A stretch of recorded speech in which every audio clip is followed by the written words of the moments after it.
In today's episode, Mbeiza asks, merging liberal arts with science helps make what one has to offer unique. How can I merge the liberal arts with what I want to do in order to have a unique skill or product to offer? So, fundamentally, a successful marketer has to be both qualitative and quantitative. That is, half art, half science.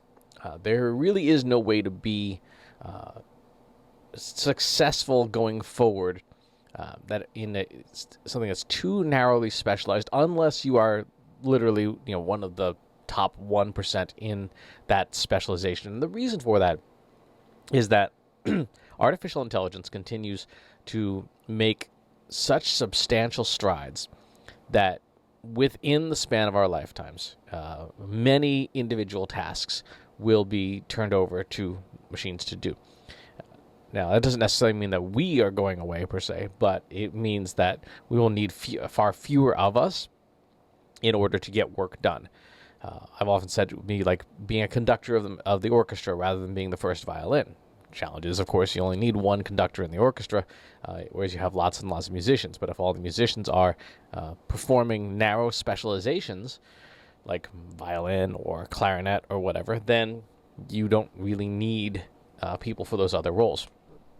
So to be a successful marketer going forward, to plan well for the future, and quite frankly, to be well structured for whatever challenges come your way, I really do believe that liberal arts education, that broad spectrum of knowledge is important. And yes, you will find not every subject's exciting. Certainly, that was my experience.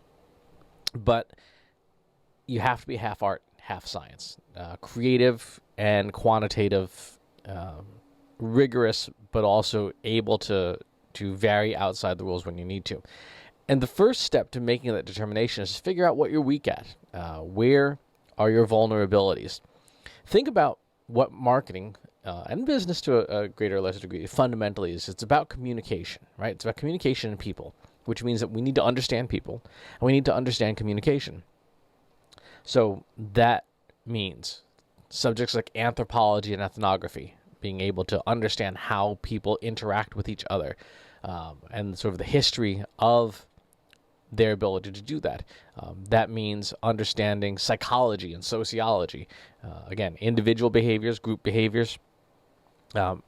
That means understanding communications methods, visual, auditory, kinesthetic, so music, art, literature, dance. Not necessarily doing those things, although it certainly doesn't hurt, but at the very least understanding what those things are and how they've evolved, especially in a global economy. One of the challenges that a lot of students will face is that their learning materials tend to be skewed towards a certain point of view. This is especially true in the United States, where everything is overly centered on the United States and kind of ignores the rest of the world, which is why 11% of students in America can't find America on a map. Anyway, so music, art, literature, dance, all the different ways that you can communicate with people visually, auditorily, kinesthetically, to convey messages to them. And then absolutely on the hard sciences, you're talking about statistics and probability, mathematics, all the way up through things like linear algebra and advanced calculus. You're talking about the scientific method. To some degree, understanding things like biology and things like chemistry and physics actually do have relevance to marketing, to understanding why things happen the way they do, especially when you start to get into really complex subjects like how machine learning works. Machine learning and AI, coding, being able to write in Python or R, being able to use databases. Marketing is essentially how to interact with the human race, right? And so everything that is in the human experience is something that you can study and that will have value for understanding certain groups of people. I wouldn't be so worried about a product to offer, and at this point, I would not be terribly concerned about having a specific, unique skill to develop.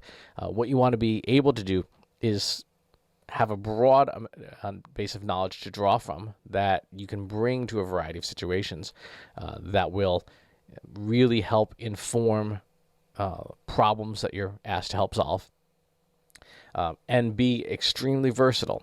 So whatever the challenge is, you have some level of competency that can make the challenge a little bit less daunting.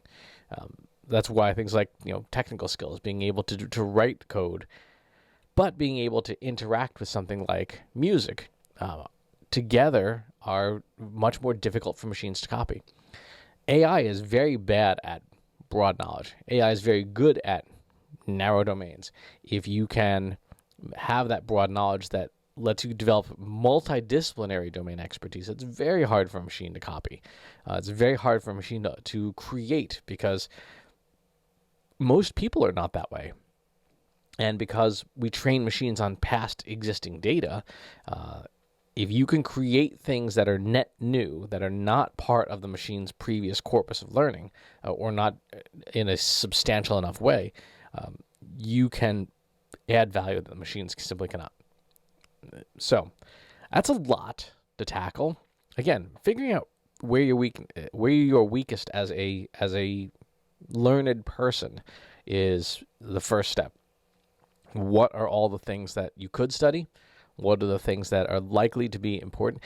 And I forgot to mention in there, one other area that's really important, particularly if you are in marketing, is the ability to study business, right? Everything from operations to management to finance. I can't tell you how many marketers I've met who have absolutely no idea how to compute ROI, how to compute net profit, things like that. So those basics are super important as well, and are definitely lacking. So where are you weakest, and where are you also strongest? Where are the areas that are so appealing to you that if you could just do those things or study those things deeply, how can you bring other disciplines into those areas of study? For example, I've spent a lot of time on analytics. I spent a lot of time in data science, but I also spent a fair amount of time doing natural language processing. So understanding literature and styles and writing and all these things is important to being able to do that well. Not necessarily just to be able to write the code, but also to know what to look for. To be able to judge the merits of something based on the outputs it gives. I'm working on a piece of code that deals with stylometry, which is the measurement of writing styles. And if you didn't know anything about how different authors have different styles, and you weren't able to have that knowledge base, then when the machine spits out its results, there's no way of knowing whether it did a good job or not. But if you have some level of domain expertise in that, you can fact check the machines. So that's a lot to tackle. Again, start with the evaluation, figure out where you're weakest, and then double down on what you're strong at and mitigate where you're weakest. If you have follow-up questions, leave them in the comments box below. Subscribe to the YouTube channel and the newsletter. I'll talk to you soon. Take care. Want help solving your company's data, analytics, and digital marketing problems? Visit trustinsights.ai today and let us know how we can help you.